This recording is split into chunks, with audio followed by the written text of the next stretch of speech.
We're live. We're live. Lewis, the YouTube guy, has problems with his camera. What's up? This is the real life right here. Yeah, we were fine just a second ago. I think hold on. You got some technical stuff. I hear some beeping, and he's gone. Device not connected. Give it a second. He'll jump back in. I promise. There is a he's got a lot of value to add. I promise. Boom. We just it's our camera on your StreamYard. That's all it was. Oh, gotcha. What's right, we get? Do what? Sorry. We're good. Sorry about that. I was having some technical difficulties with StreamYard. All good in the hood. So what I'm going to do is just kind of tell the world who you are. All right. So first of all, we had a great conversation about stock and rev share opportunity costs, really. And you broke down the Excel spreadsheet. It was a lot of fun. A lot of people were enjoying who you were and was like, man, bring him back. I had people mail me stuff threatening me if I didn't bring you back. So I decided to go ahead and bring you back, obviously. So I appreciate that. Yeah, man.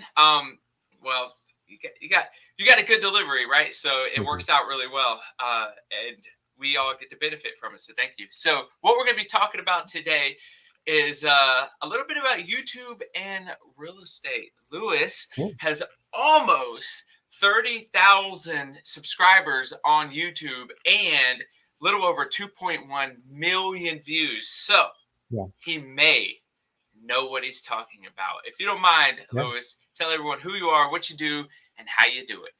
Sure. My name is Louis Leyva. I've been in real estate now for just about 20 years.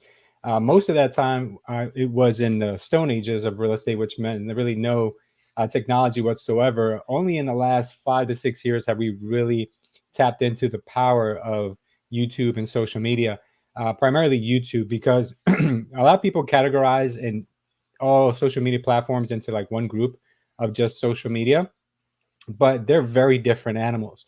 You could do really well in one platform and have no idea and no traction on another platform. So I'm going to break down the main differences right now with how YouTube is probably the most powerful platform that any business owner, I'm not even going to say real estate agent, any business owner can use. So first of all, YouTube is not a social media platform. In my opinion, it is a search engine, right? If you need to learn how to do something really quick, if you need to, stop your car alarm from going off, like there's no one around, you go on YouTube and you figure out how, someone had to do a video for this.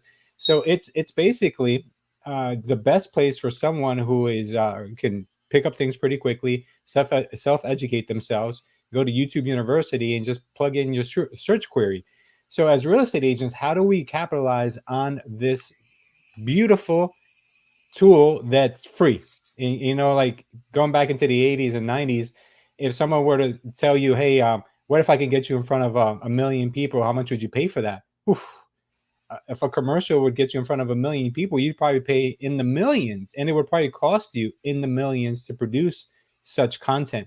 Today, we can do that with our cell phone and with YouTube, and we can reach many, many more millions of people than we could have with the traditional media that was out there before. So with that being said, a lot of people don't see the opportunity in front of us because why? Number one, it's not easy. You have to learn a new skill. Number two, you got to get uncomfortable because most people, they are not comfortable in front of a camera. They're not comfortable with speaking. They're not comfortable with what you and I are doing right now. So it takes a progression. But a lot of people are unwilling to go through that stage where you're awkward and you don't know what to say or what people are going to think about you because of the fear of getting criticized or maybe getting some negative feedback. But I'm telling you guys, if you're not willing to do that, you're not going to be able to tap into some of the stories I'm going to share with you today. So YouTube was a journey for us. I'm not even going to call it like it was a learning lesson. It was literally a journey. It took us 4 years. And I want you guys to learn from my experience and how we didn't give up. It took us 4 years just to tap into 1,000 subscribers. Now think about that. And at that time, I had 400 videos. 400 videos, 4 years. You're giving me hope, man. You're giving me hope. Yeah. Yeah, I'm telling you, it's not something we're like, well, I'm gonna be the next Mr. Beast. Even Mr. Beast, it took him many years before he even got his first 1,000 subs, and now he's probably one of the top 3 biggest YouTubers in the world. So you got to really understand that this is not going to be easy. If it was easy, then everybody would be doing it. If it was, but it's very rewarding if you can stick with it. So the number one thing is getting your mind right and knowing that this is not going to happen overnight, right? I'm going to give you guys some hacks to make it happen much quicker than what it took me, the 4 years it took me to get 1,000 subs. The reason being is because I opened up a second channel just on some experimental topics that I really enjoy, like cryptocurrency. And I grew that channel to 3,000 subs in, I think it was like 2 or 3 months. So I basically took all the lessons that I learned from my first channel, applied it to the second channel, and it worked. So I'm going to teach you guys just those things today. So let me just give you another kind of story of it went along with our YouTube journey. Is that with taking 4 years to get to 1,000 subs, the growth is exponential, right? You guys are very familiar with that term if you're familiar with EXP Realty. Exponential. And the reason I say that is because it took us 4 years to get to 1,000 subs. But to get to 30,000 subs, right, where we're more or less right about now, it only took us 2 additional years. So if you look at that growth rate, within the next 5 or 10 years, our channel will probably be way over 100,000, maybe even closer to 1 million subs if we keep continue with the quality and the topics that people are enjoying. So with that being said, I really can't go anywhere nowadays around my area here in Florida without being recognized by someone, which is really cool. I never thought that would happen, but happens all the times. My daughters think that I'm some kind of celebrity, but I'm really not. I just really just kind of honed into my space, and I continue with the same topic, and people they appreciate that. So what I've learned, and I'm going to start with telling you guys some story, one additional kind of thing before we get into the meat and potatoes, is that in order for you to win in social media, I'm sorry, in YouTube, is you have to create content that people want to see, not necessarily what you want to see, but what people are looking for. Because if you make your videos about, like, something that you have some kind of how would I say, passion about, that's great, right? Let's just say I'm passionate about real estate. If I opened up a real estate channel today, it would get no views. Why? Because everybody does a real estate topic, right? You can't go broad. You have to go very, very, very niche. So what do I mean by that? How do you take the real estate topic and make it very nichey? Well, what if I was into buying multifamily homes, 100 units and above in, I don't know, South Carolina? Is there like maybe a certain town in town, or maybe on like the Myrtle Beach area? And I said, how to buy 100+ unit buildings in Myrtle Beach, whatever. And then people would say, oh, wow, that's a very, people would find you much easier because that's a very nichey type of topic. But if you just said, how to invest in real estate, that video would get no traction because it's too broad. You're going to have to very much narrow your audience down. And that's what we learned. And that's when we started to really, really take off. All right. So any questions for me, Ruben, before I get started with the kind of presentation and kind of give everybody a visual? No, I think everyone's excited to hear it. I will say, for anybody who is watching, ask questions. This is why we do this, right? We throw it out there for you guys to not only get value, but ask questions on specific value pieces that you're looking for. But yeah, you could go ahead and I guess you're going to share screen. Yeah, I'll do that. And while I'm doing this, I'll also share. And it's in Naples, Florida. Yeah, we're in Naples, Florida. Absolutely. And your channel's Culture Real Estate. Culture Estate. Culture Estate. Yes. Should have put that in the description. That would have made sense. Yeah, no, we're good. We're good. All right. So yeah, so YouTube really helped us a big time when the pandemic hit, because during the pandemic, we learned that it was going to get really hard for real estate agents. So what I did was I created some content that was based around how to get real estate agents to be able to get some money from the PPP loans and from the EIDL loans.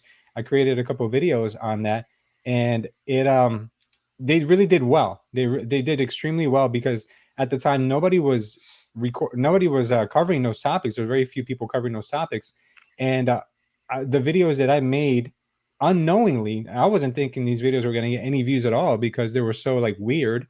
But I did it because I wanted my agents to figure out how to get some money in their pockets before, because of the pandemic. I didn't want them to just go broke and not have anything, to be able to hang on to. So what I did was I did these videos and they started to get traction. They started to get hundreds and then thousands of views. And I'm like, wow, there's something here.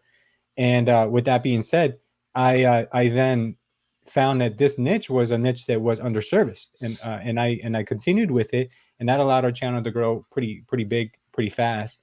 And then I what I learned from that lesson is that the content that's underserviced and needed is what I need to focus on. So after the pandemic, I chose to move down to Naples, Florida. I didn't know a single soul here. I didn't know anything. I didn't know anything about Naples. I knew nothing. There was nothing on YouTube about living in Naples. So it dawned on me that hey, I'm going to cover my experience of living in Naples, because if I do, then that'll allow other people to watch my videos, because it's such an underserviced category. And I was right. The first few videos got hundreds of thousands of views. One of my videos is approaching almost 1 million views already, and it's all around the topic of moving and living in Naples, Florida, which was a category that didn't exist. So if you're a real estate agent out there and you don't know what to cover, well, the topic is really, your specialty is really the topic you should be covering: what it is to live and buy real estate in your niche area, in your niche market. And there might be other people covering it, but I'll tell you this much: there probably isn't anyone covering it consistently, and that's the key. There might be a video out there from someone who did one 3 years ago, but there isn't anyone who's probably making a video a week on your area. And once YouTube starts to figure that out, that you're controlling that niche, they're going to start feeding you all the traffic.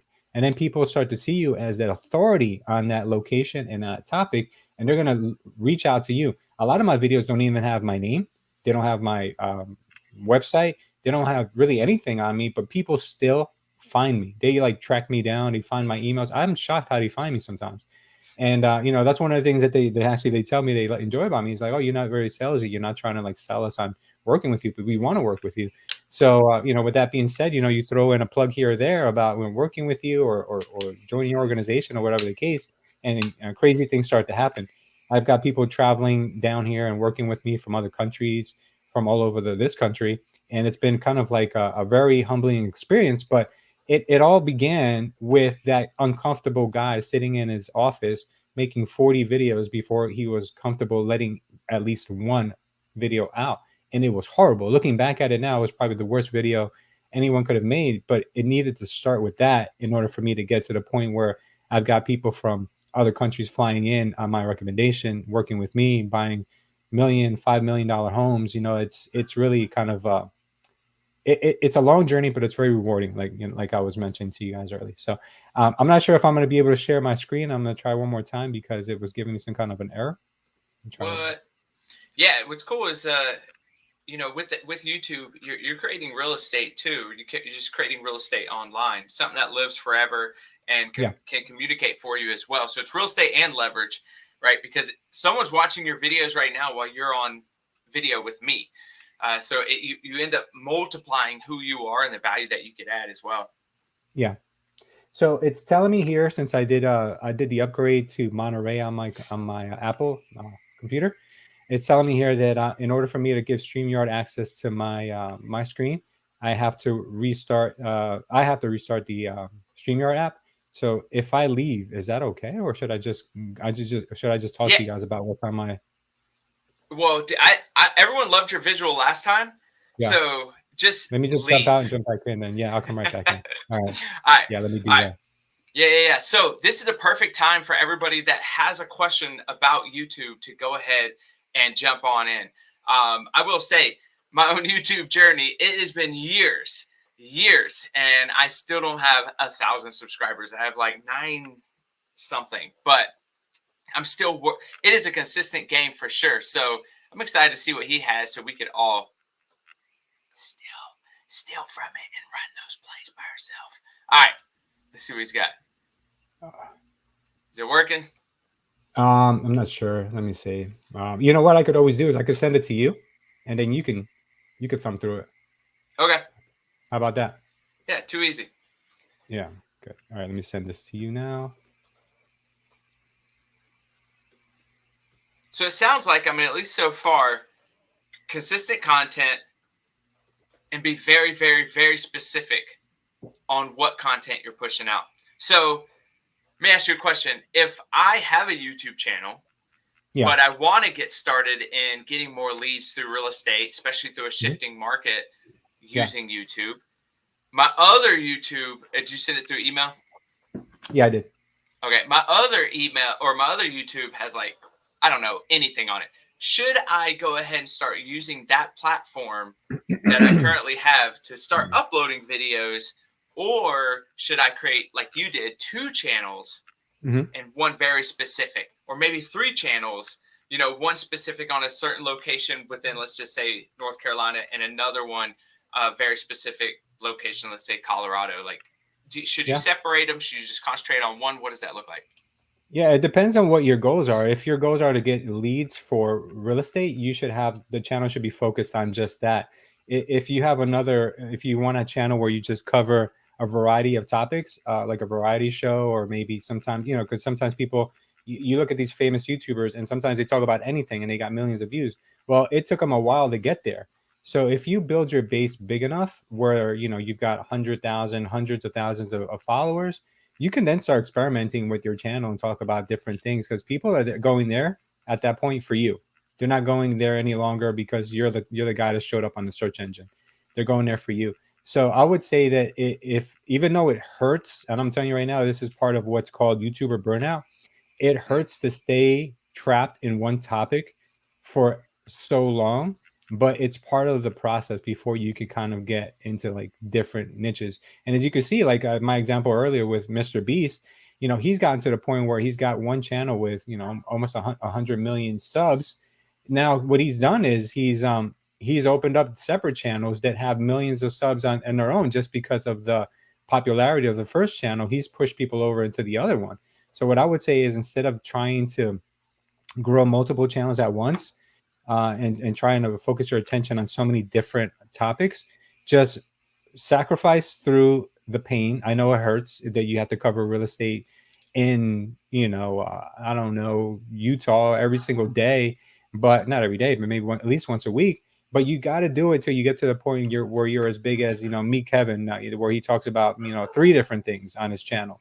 True. You got other guys like Graham Stephan, who has a channel where he covers financial education, and another channel where he talks about anything he wants, because it's a more of a coffee hour with, you talk about, and that gives you your freedom. Right. Because one thing you're going to feel is that you're trapped almost in a topic.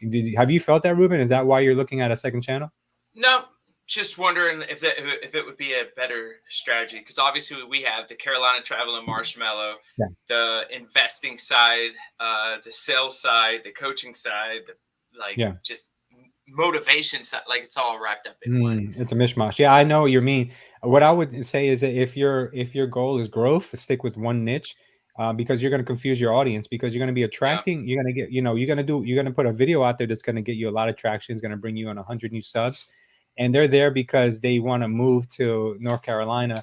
And then you're going to do a video on educating real estate agents how to, get their first listing. Those subs that just joined you are going to be confused of like, oh, I think I joined the wrong channel, and then they're gonna Yeah. either stop watching your videos or unsub.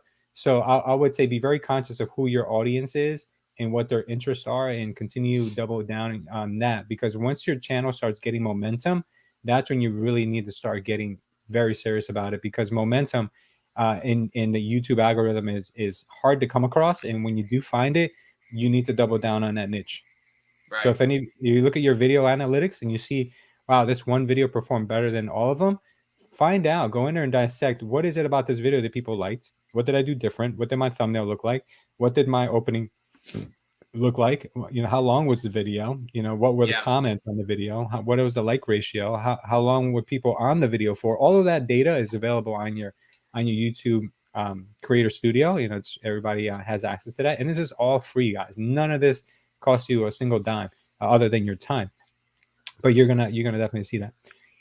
Yeah, so we can start with the content now. I'm sorry it took so long to get it up, but You're yeah, good. let's do this. So yeah, so first, let's go through some of the strategies. Number one is you want to create YouTube content for YouTube.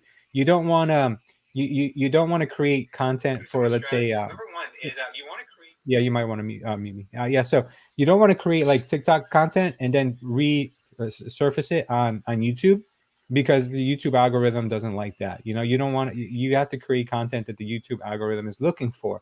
What does that look like? It doesn't mean that it has to be a certain length, or it doesn't mean it has to be a certain type of how would I say, upload, because some people have done really well with shorts on YouTube. So it depends on really what you want to grow. If you want to grow more of a long form content, you want to do traditional 8 to 12 minute videos, go for it. Right. But don't take your TikTok videos and then say, oh, this TikTok video did really good on TikTok, I'm going to upload it into YouTube. Now there's ways of doing that, but you don't want to create a confusion on your page. So for what I mean by that is that if you're going to stick to short form, then just do shorts on YouTube. If you and create a channel for shorts. If you want to do shorts sometimes, and sometimes you want to do long form, create a separate channel for your long form, because people are going to be very they're going to go in there looking for long form video, and they're going to come across your shorts, and they're not going to know which ones are shorts and which ones are long form when they go to your channel. So keep it separate. Maybe you could name it the same name as your channel, the Ruben Garcia channel, or maybe it's the Ruben Garcia / shorts channel. So whatever you just keep it kind of consistent with that. Next, can you click on it? You'll go to the next. Okay, yeah, Gotcha. engage with your audience. One of the things that people forget to do when they're on YouTube is they forget that YouTube is really kind of like a place where people go to build a connection. Now, so Ruben, if you wanted to get mentored by Grant Cardone, you wanted to get mentored by Tony Robbins, that would cost you, hundreds of thousands of dollars, millions of dollars over the years. We don't have to do that. We can literally just watch their videos on YouTube and feel like we're being mentored by them, and almost feel like we're building a relationship with them, right? Because of the way that they address the camera, the way they talk to you, it feels like you're in the room with them, being coached by them and being spoken by them. But when you go on YouTube and you read off a piece of paper and it feels like it's been scripted, and you're like just very matter of fact and spitting out, random statistics, people don't connect with that. People connect with you looking at the camera, addressing them, saying hello friends, or hey crew, like whatever, just make sure you're addressing them, and at the same time talking to them like if it was another individual in the room with you. If you can do that, if you can address your audience and you can make them feel like it's a friend that's sitting across the table from you, and tell stories along the way where you're bringing them into the situation with you, your videos are going to do very well. You need to be a human behind the camera. You can't be a reporter behind the camera, because that's not gonna work. People want to build relationships with the people they're watching on YouTube. You may not realize that, but look at the videos, look at the people you're following on social media, on YouTube, and think about why you go back to watching their videos all the time. It's because they're familiar. It's because they cover the content you like, and it's because they're talking with you, not so much talking at you. So Mm, when you feel that with a YouTuber and you're like, oh my, this guy's video is amazing, you feel that connection, they want to see more of your videos. So then at the end of your videos, when your cards come up about other videos that you've done recently, they're going to want to click on all of them. And when the YouTube algorithm starts to figure out that people like seeing your videos and binge watch your videos, that's when your channel takes off, because YouTube's goal is to keep people on YouTube as long as possible. And if you right. can help with that, they kind of popularize your channel, and they shoot it out to more people. Right.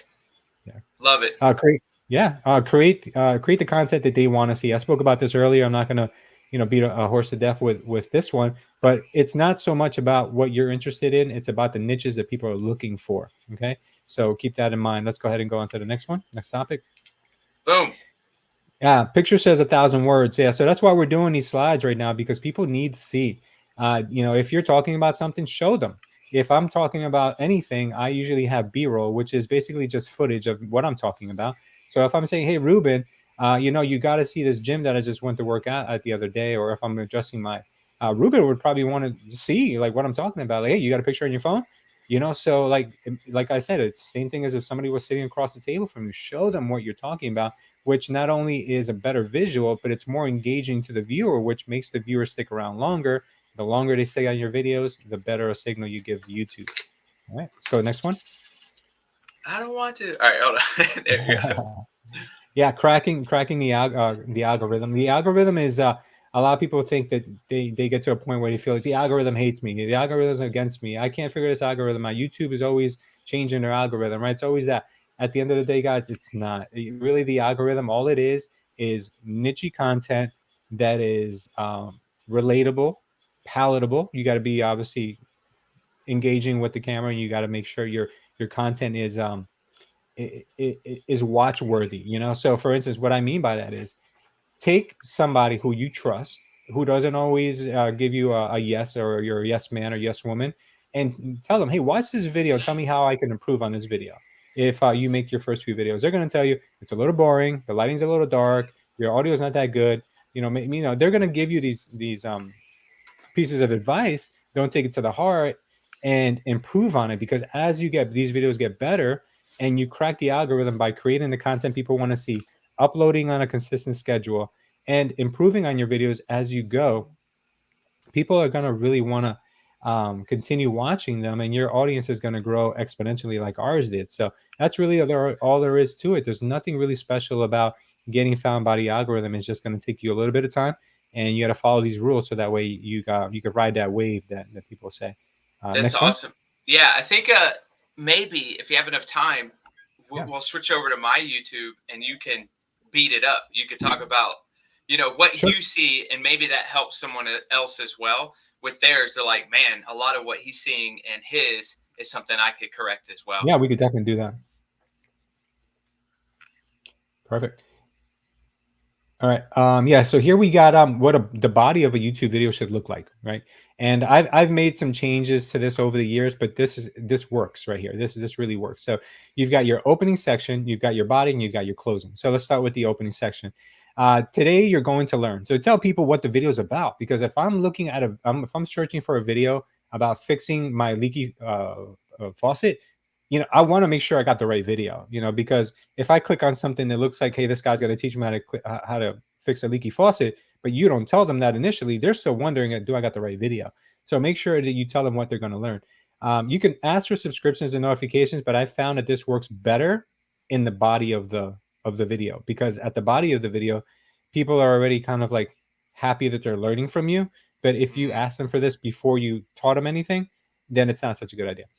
Explain more details about the video. So in this video, you're going to learn about how to fix your leaky faucet. I've been there before where these leaky faucets drive me crazy, and I have to pay plumbers hundreds of dollars just to come in and overcharge me, and it just leaks again a couple weeks later. So don't let that happen to you. I'm going to teach you guys how this works. Okay, and then explain how it worked for you. I just kind of gave you an example of that. And then you if you have a bumper, like what a bumper is basically like, you got that cool little intro on your logo and everything like that. Right. Sometimes people put that in the beginning of their videos before the video starts, and that drives people up the wall, because they're not there to watch your fancy bumper.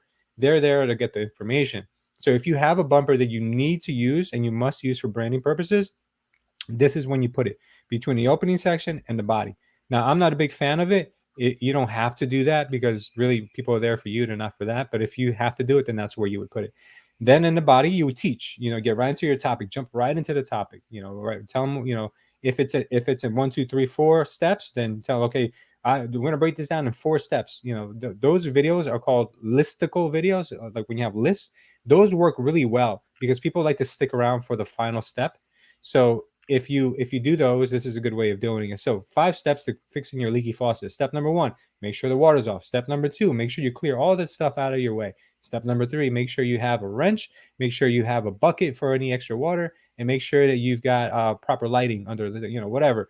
And then you go through that, you teach your steps. And during it, if you say, hey guys, if this is too much for you and you're overwhelmed, fear not. We have this this course on how to fix your leaky plumbing. We have a link down below if you like to see it. Or if you have a plumbing company, hey guys, if this is getting over your head, we have a plumber in every area across North Carolina. So if you guys need us to come out there and help you out, just use the link down below. But if not, and you're willing to go the next few steps, this is next on your list. So embed it kind of in your sales pitch. Give them a multiple choice question. People like that. People like multiple choice questions. So now after I've taught you guys how to fix your leaky faucet, would you guys ever do this again? Leave it down below, yes or no. Because what people saying yes or saying no builds engagement on your video, which tells the algorithm, hey, this is a good video. People like engaging with it. Okay. So not too much of a deep thought video. Like, hey guys, can you tell me them down below in the comment section? Tell me the meaning of life. You know, that takes too much brain power. You want to ask people a multiple choice question. Hey guys, did you think this leaky faucet was something you could do over the weekend? Leave it down below, yes or no. You know, so whatever. You know, an easy question to ask. And then in your closing, you recap what they learned. So in this video, I hope you guys enjoyed how I taught you how to fix your leaky faucet. And then you can ask for subs, likes, and notifications. And if you thought you got a lot of value of it, don't forget to give me a like on this video. I do these videos totally free. It takes me a lot of time, so I would greatly appreciate it if you could also share it with a friend and turn on those notifications. That way you can be alerted whenever we do any more videos just like this. And then ask them the question of the day again. And don't forget, guys, let me know down below. Is this something you think you could tackle over the weekend? And then if you have that sales pitch, and don't forget the links down below. If you guys want to see more videos about fixing your plumbing, go ahead and click on one of the videos on the screen right here, and I'll see you over there in just a second. Now, you could do that and say you want to see more videos from us, or you can get very specific where if your video, for instance, like if I'm doing a leaky faucet video or a leaky plumbing video, I know that people probably have other issues with their household. You know, they might have you know, that leaky hose bib outside your house. You know, where you used to water your sprinklers and wash your car with. You know, you could say something at the end of the video like, "Hey guys, if you guys got a lot of value out of this video on how to fix your leaky faucet." Everybody has a leaky hose bib outside their house. So if you want to learn how to fix that, you're going to want to watch this video right here. And what that does is it makes people go onto your other videos. So you can go over there and see that one too. And it starts that binge watching effect because you're inviting people to continue the relationship with you. Make sense? Yeah. Yeah. Yeah. I love this. I mean, you know, I can see why, you know, people wanted you back because it's not a lot of fluff. This is 100% strategy. Like, say, for example, if I were to screenshot this and I just did this, no matter how uncomfortable it's going to be, and trying to like fumble through it and fail forward, ultimately, it's going to make a better product, even if it takes a few times in order to get picked up through YouTube, which could help that agent get to getting more leads in their area, especially during a shift. But this is so strategic. Just this one slide alone. If you just played this more than anything else that we're going to talk about, except for the mindset stuff, obviously you got to wrap your mind around it. But doing this, there's so many things on here that I could do myself. I love this screen. This is awesome, man. Cool. Yeah, I'm glad you're getting value out of it. That's good. All right, so let's. Oh, you want to go over my channel? Oh, I don't know. I thought it was time to go. Go ahead. Sorry. Oh, cool. Yeah, so these are just some tips here. No problem. We got some tips during the video. We can go here and adding humor. Obviously, it's very good. You know, at first it's hard. You know, you're gonna come across kind of awkward at first. So I know adding humor might be difficult unless you're gifted in that area. Adding humor is very good. So you know, even when your jokes are corny, like mine are corny, people still get a kick out of them when I throw them out there. Making a fool of yourself, people love that. So don't worry, it's cool. Making fun of yourself is cool. People don't worry about it too much. You need high energy. You know, at first my first few videos, guys, I'm naturally a slow talker, calm talker. I was even worse on cam. I was like half my speed. I was like, whoa, that's really bad. I didn't notice it at first. And then looking back, I'm like, that's horrible. So try to keep your energy up. How you do that is you pump yourself up before the videos. I don't have to do this anymore because it's like a switch now for me. But if you're new to it, go for a walk. You know, do some push-ups, jumping jacks, something. Get your energy up, and then shoot the video. You know, don't be out of breath, but you know, shoot the video when you have good energy. If you have bad energy that day, you're having a horrible day. Unless you're doing a video on how bad your day was, you know, then people are probably not going to relate when you're trying to do a video on something positive and you're feeling negative. Okay. Audience interactions, obviously you want that. You need to ask for those. Helps your video. Making your video at least 10 minutes. Now it's 8 minutes. And the reason why I tell you this is because one day your channel is going to be monetized, and monetized content is they have a minimum threshold of 8 minutes. So if your video is at least 8 minutes, your video could be monetized with commercials in between. So that makes your channel more money. Okay. Using end screens. End screens allow your viewers to continue watching other videos. So make sure you use those, because sometimes people don't even add those on their videos, which is a waste of the video because it's an invitation for you to continue the relationship with them. Using pattern interruptions. Now, what are pattern interruptions? When you're watching just a talking head for so long, it gets boring. So what you'll notice a lot of YouTubers do is they'll change camera angles, they'll change scenery. They'll be in one room talking about one topic, and then they'll change it to an outdoor angle or an outdoor shot, talking about another angle. Or they'll give you B-roll, like I mentioned earlier, where they're showing you different things at different times. Sometimes they put text on the screen. Sometimes they put the statistics on the screen. You can even change what you're wearing. It throws people off, but it keeps them engaged. So if you notice, if you ever been to a very boring type of event, you're like falling asleep, nodding asleep, but then you have a speaker who comes on and they start, going, nuts and telling you stories and being very vibrant. Well, it's tough to do that when you're on a YouTube video. So you have to use these pattern interrupters to keep people engaged. Okay, so look out for those.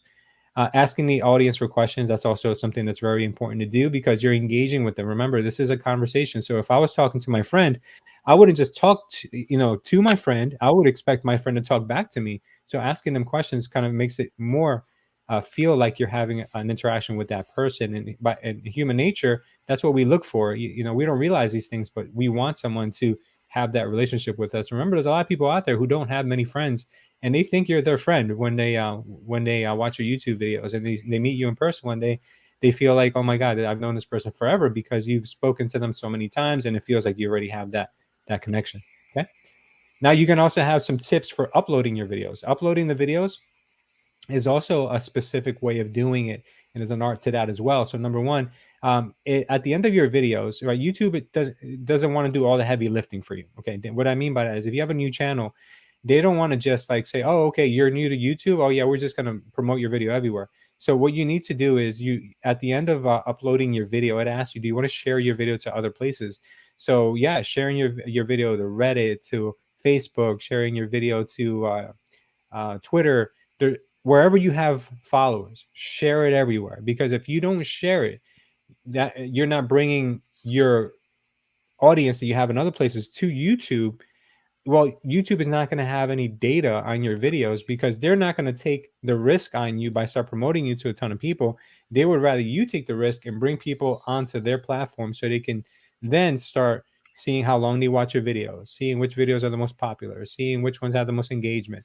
And then YouTube can start getting some data from you promoting it. And then once they understand the type of people that like your videos, then they know who to show it to.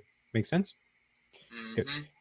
Yeah, putting next thing that I guess I have here for uploading would be like I mentioned earlier, putting it on YouTube, but putting it on YouTube not organically. I'm sorry, putting it on Facebook, your video on Facebook, but not organically.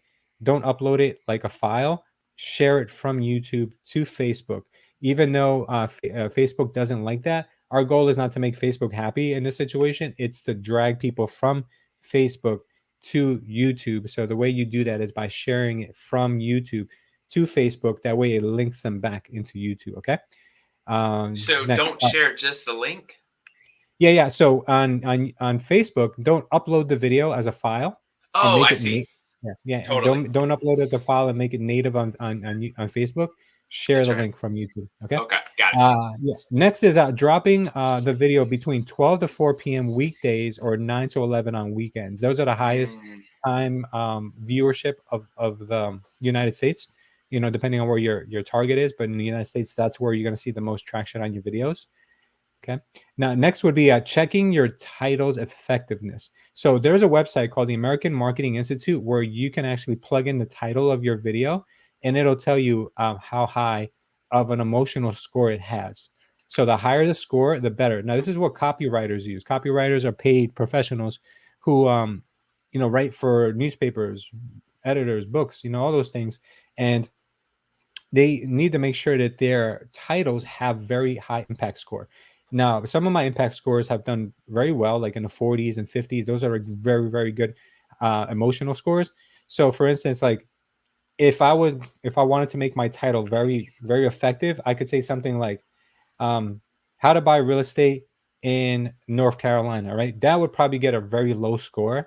But if I said to you, avoid this nightmare when buying a property in North Carolina, that has more of an emotional score and it's going to get ranked higher. So if I was watching, you flicking through YouTube, I'd probably want to watch that one because I want to avoid the nightmare. I don't care about the other title as much. I care more about avoiding the nightmare. That's why, you look at these YouTubers and you start, now you're going to watch it with a different set of eyes. You're going to read their titles and be like, wow, I clicked on this title because that was very emotional. Some people call it clickbaity, but it's emotions is really what it is. All right. Next thing, words to use in your title. They need to be effective. They need to be powerful. They need to give results. They need to be fast. So like these are the words that you want to start using. You can use these words, or you can use a variation of these words. The most effective way to lose 20 pounds in 20 days. The most powerful little trick that you didn't know about losing weight. You want results fast, then you need to do this in order to build your real estate portfolio. So stuff like that. Crazy, quick, proof, new, amazing. These are words that people Proven. really, proven by Ruben. Exactly. Sorry. Yeah. You need to use a high impact emotional words is what I mean. Okay. Also, using the keywords in your title, description, and the video. So if your niche on your whole entire channel is buying real estate in North Carolina, you need to always write that in your titles. You need to write, North Carolina, or if that's your area, real estate all the time. You need to write it in your titles, in your description, or your video. You don't have to beat a horse to death with it. As long as it makes sense to be in those places, definitely in the description. You should always kill it with what your channel is about and what the video is about. Always put in there, buying a home in North Carolina may be a little difficult, whatever you want to break down what the video is about, but make sure that within the first 2 sentences, you're putting what that video is about and what your channel is about. That way it starts to build what's called metadata, and it gives the algorithm the signal that you are the professional in that space. Okay. So keeping it in the title, the description, and in the video. The reason why I say in the video is because if you don't talk about your keywords in your video,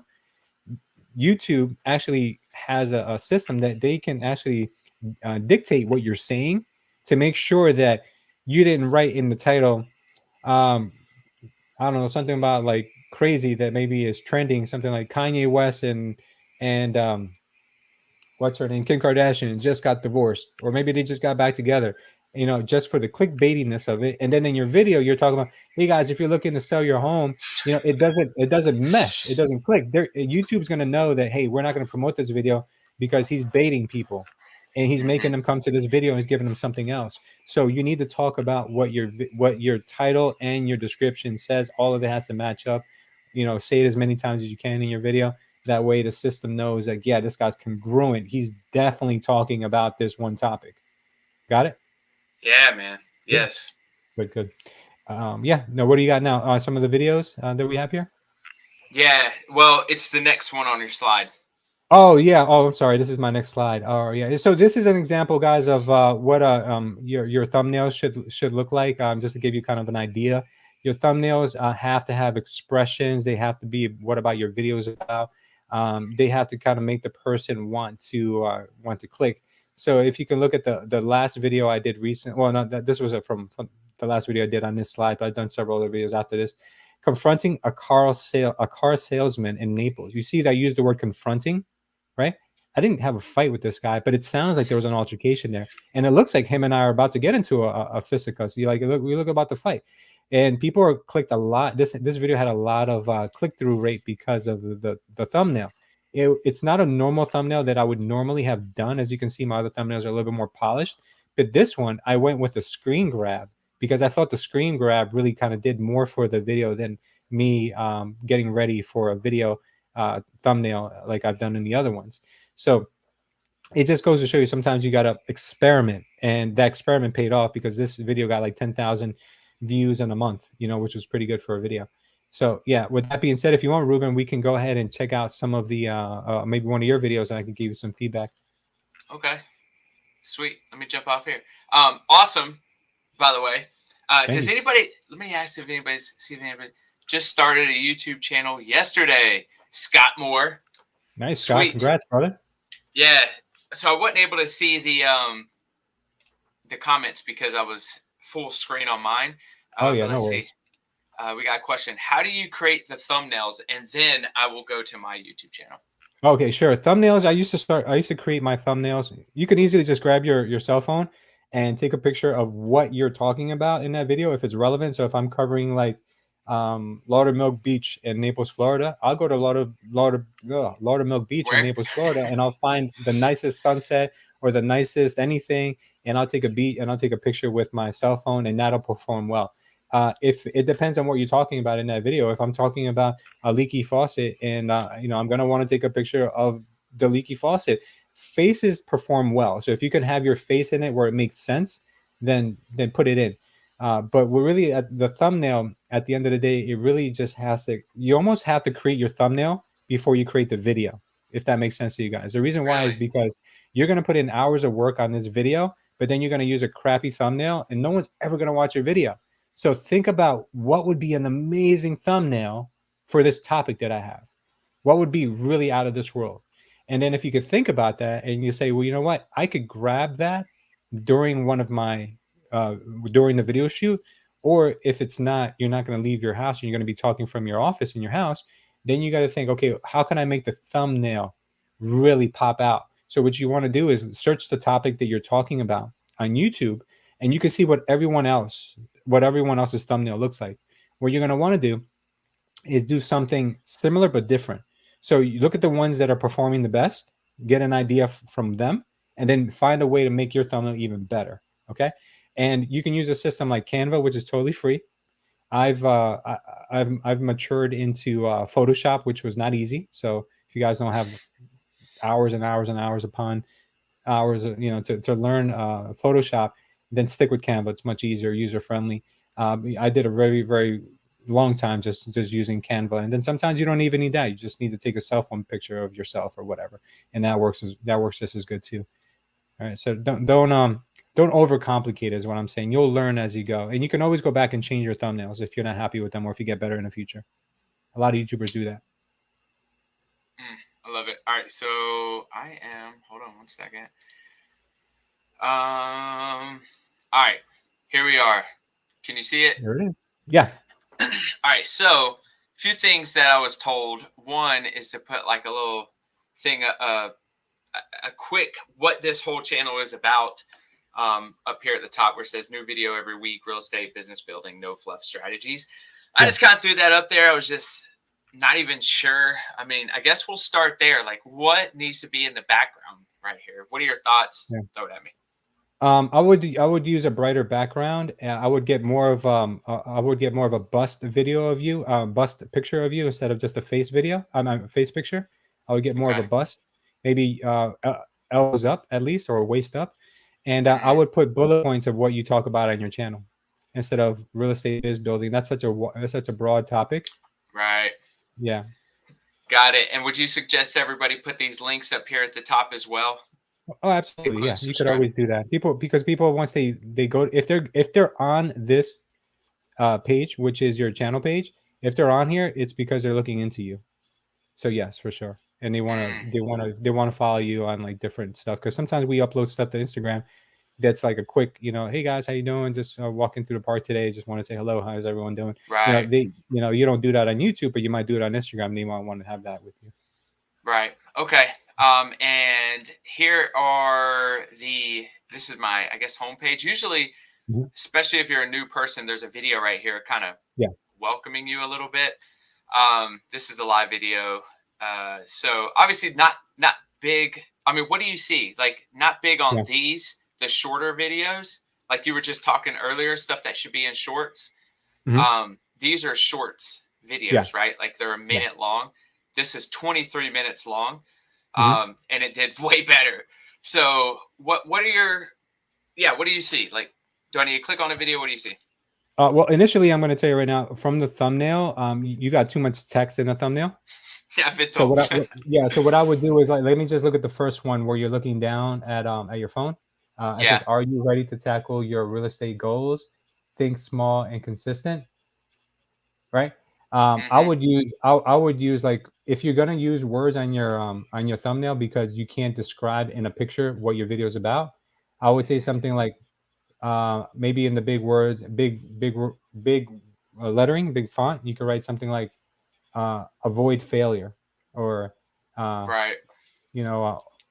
How to win. Maybe if you're going to use text, because you're using too much text in there, and it doesn't do as well. It does not perform as well. You look at the bigger YouTubers and they follow that same model. And some don't use any text at all because they find a way to make the picture describe what the video is about.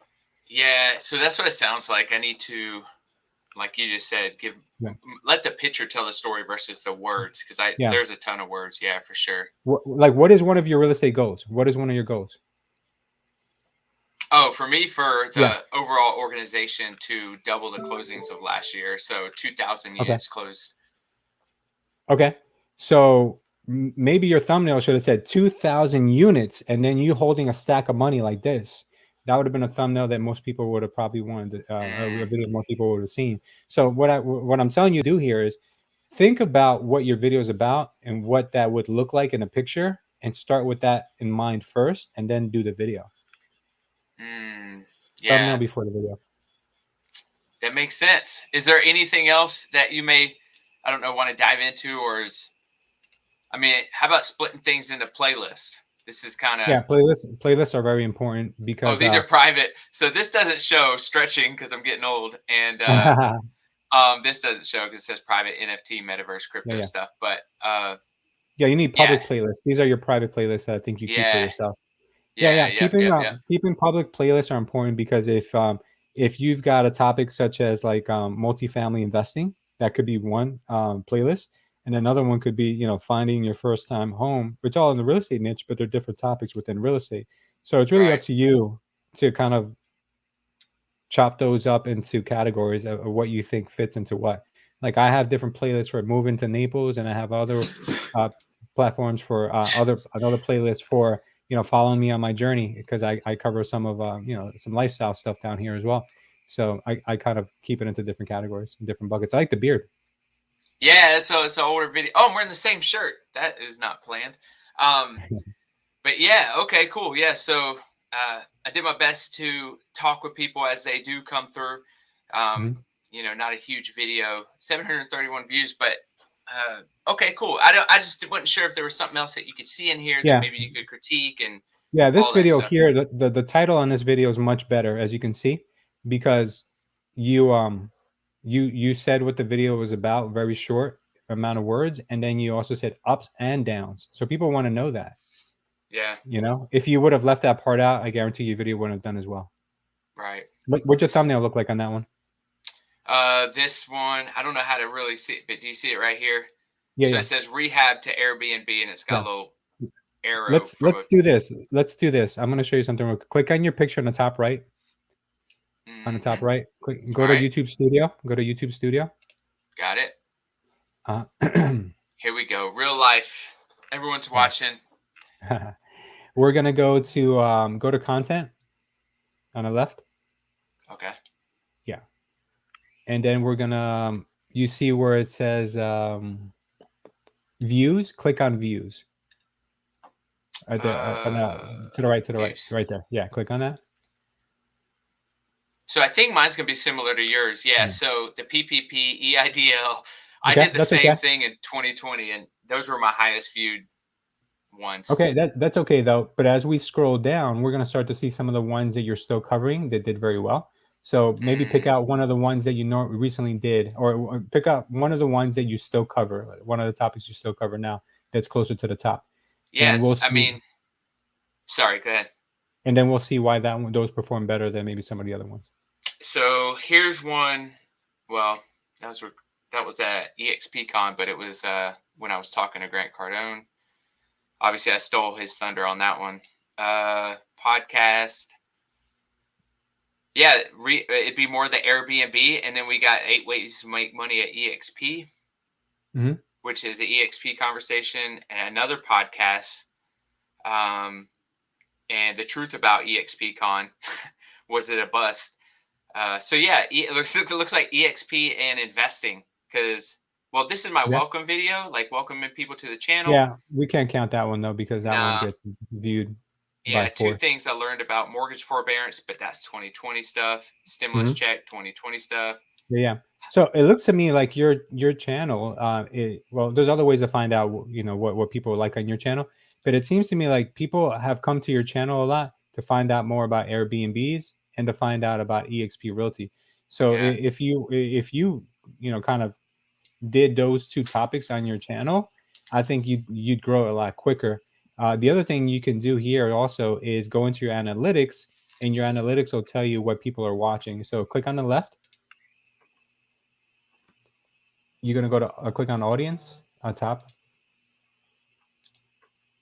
Right there. Scroll down. And congrats on 24 subs this month. That's good. Okay. Thanks. Here you're getting videos growing your audience. So these tell you which videos are helping you grow the most. Okay. Oh, right here. Got it. Yeah, exactly. So these are telling you, which ones are helping you. Oh, this is Mike Glaspie. Shout out to Mike Glaspie for Be More Training. That's him. Cool. Yeah. So whatever's growing your audience the most, YouTube's basically telling you, hey, look, this is what people like. Make more of this. But scroll down a little bit. Okay. Keep going a little more. All right. Go up a little bit. Keep going a little more. Oh, sorry. Yeah. All right. I think it's on the next tab. So click on research. Right there. This is cool behind the scenes stuff. Yeah. Oh, this is a new tab that I haven't got a chance to play around with a lot recently. But this is cool because it tells you what searches your viewers are looking for. Footloose line dance? Oh, man. What kind of people do you have on your channel? I don't know. Sturgeon fish? Okay. Well, that's interesting. Your viewers are looking for this kind of stuff. So if you want to do something on footloose dancing, that would be a good topic for you to cover. Whatever. I'll do whatever it takes. Cardano. Well, that's it. Click on content. Click on content. Up. Right, yeah, right there. I think it might be there. Scroll down a bit. Okay. Well, this tells you where your viewers are coming from. This tells you where they're coming from, which is good.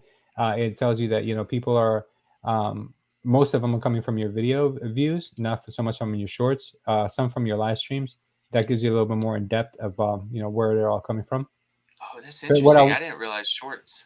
Yeah, but what I think you're missing, because you may not have enough data, is once your channel grows, it tells you what other channels people are watching besides yours. So that's usually in the audience section. Like I could show you on mine, but I can't share my screen right now. But what happens is that, go ahead. I was gonna say, this is interesting. So most come from an external link. All the way down here is YouTube search. Yeah.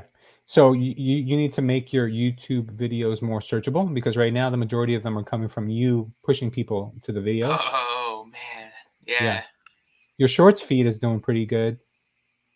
Yeah. Wow. Yeah. So yeah, looking at these analytics sometimes is a punch in the gut, but it helps you grow your channels. Cool. So you understand. Yeah, I like it. Yeah. So okay, and this is only in the last. Audience. So do you change this? So this is only last 30 days. Do you do lifetime, year, or is it just keep it last 30 days? Yeah, this gives you great data too. So if you go to lifetime, Lifetime will show you where you had your most view and most traction. So back there, that was probably maybe when you were covering some EIDL PPP stuff, maybe. Yeah, I'm not sure 100%. if that's what that was. But if you look at the spikes, you'll see, why is it that it had spikes these months and not spikes other months? Maybe it was because you were more consistent, or maybe it was because of the content you were covering. So look back on those days and see what it was that you were doing that you're not doing now. And you can see how your channel is growing over time here too. Right. Okay. Yeah. So go down. What you'll see is in the future, underneath topic, top subtitle languages, scroll down a little more. Right here? Underneath there. If you go down a little more. No. Oh, dang. Sorry. It's okay. If you go down just a bit more, once your channel grows a little bit more, right there where your arrow is right now, it'll show you what other channels your viewers are watching. And then it'll also tell you how people are finding your video from being, sometimes YouTube recommends you another video after you see a video and it's not the same creator, it's another creator. Right. It'll also tell you what videos are driving traffic to your channel. Sometimes it's your own videos and sometimes it's other people's videos, believe it or not. So when you find out the data about other people's videos driving them here, you find that, hey, what are they covering? Maybe I can cover something that they're covering that's driving the same type of people to my channel. So it gives you ideas. Right. Look at that. 90% aren't subscribed. Yeah, and that's something you got to tell people. Like, hey guys, it just came to my attention that 90% of you are not subscribed. That is an Wow. embarrassing number. Yeah, but that's pretty common. Don't beat yourself up over that. It's pretty much across the YouTube world. 80% of people are not Really? subscribed to the channel. Yeah, Got it. All right. So here's, and I'll end it on this for anybody who wants to monetize their stuff. It looks like I'm close to the 1,000 required yeah, public watch hours. I'm very low, which is correct. what I don't even know what that is. Why is that Yeah, so yeah. low? Yeah, so within the last 12 months, you have to have 4,000 watch hours. So the way to crack that is to make more searchable videos. So make more things that people would be searching. How you do that is, let's just say you want to cover anything. Give me any topic on, what if you guys are into. Most of us are into real estate. So what you would do is go on search across. You would search on YouTube anything related to your topic. So, for instance, if I wanted to cover Airbnbs, I will go to YouTube and look up Airbnb. I'll type it, and then YouTube is going to tell me a whole bunch of very highly searched terms around Airbnb. They're going to say Airbnb for beginners, Airbnb in North Carolina, Airbnb. Is it legal? Like it's going to say all of these things. So if that's your topic, look at what YouTube is suggesting you that are the most popular ones and make a video out of those, because those are searchable topics, which means that people are looking for that. That'll help you grow your watch hours, and making videos that are at least 10 to 12 minutes long is going to help you with that. And then sometimes once in a while, maybe once a month or maybe once a week, do a live video where you can talk for an hour like you're doing right now, where even if like you get half the viewers that you get normally, it builds your watch time though. You understand? Right. Wow. Yeah. Okay. Man, And then this once you was a do that, then you'll be in the YouTube Partners program, which will allow you to get monetized on your channel, which is nice. wow. Yeah. Okay. Well, dang, man, I really appreciate this. Oh, and I didn't realize that was in front of the whole screen the whole time. Sorry, guys. Wow. Okay, so it is 10:32. We're 2 minutes after. What? Let me actually stop this. What? Any last things you want to throw out there? Anybody have last questions they want to throw out there? I'm probably gonna save this video as like a training for our own agents, because, man, did you go into it, and then it was cool to like see behind the scenes of a YouTube channel that is not even 1,000 subscribers, which I feel like a lot of our agents aren't there yet, and maybe that can Yeah. help them as well. But do you have any last words? And does anybody else have any last questions? Go ahead, Lewis. What you got? Yeah. So just keep this in mind. I have I've moved to a new city, new state altogether. I don't know anyone here. I didn't know anyone here in Naples, Florida. And through the power of YouTube, I've been able to um, meet people, make friends, business partners, just be introduced to the likes of people that I didn't think I'd probably have connections with. And it really just came from taking a chance on something that was very uncomfortable for me. So if you guys are thinking about doing this YouTube channel, just think about what your life could look like if you attract the right people into your life by creating this channel. Don't worry about the steps you have to take. Don't worry about the fancy camera equipment. Don't worry about all of that, because that all come with time. Don't put the cart before the horse. Don't say, "Oh, I'm going to start when I'm well versed. I take a Toastmasters class. I have a $5,000 camera. I have an audio setup. I have a studio." None of that matters. One of my most popular videos is me walking on the beach with my cell phone, talking to the camera for 15 minutes. That video almost has 1 million views, and I've got thousands upon thousands of camera equipment in the house that I wasn't using.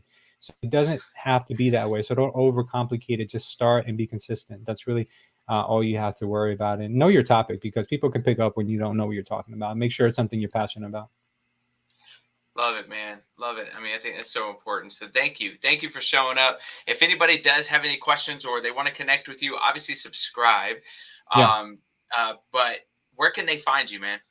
Yeah, sure. They can find me. My website is Culture Estate. You can always get in contact with me there. My Culture Estate on every social media platform, Instagram, YouTube, everywhere.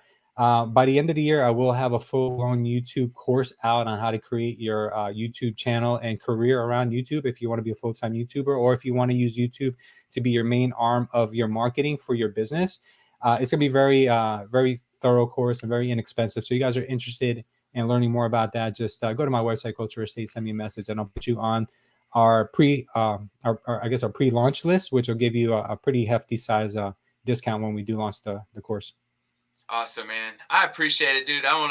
I know we're already past time, 4 minutes actually. So just reach out if there's anything I could do for you and your channel or what. Yeah, I know. Like, there's not much I could do, right? But if there is something I could do to help out, just let me know. I mean, because you've made it on the channel twice. Maybe we find something else, and if people want you back, which I'm sure they will, then we'll come in as well. But yeah, man, I appreciate it, brother. Thank you. Thank you, brother. I love this. Thank you so much. You got it. See ya.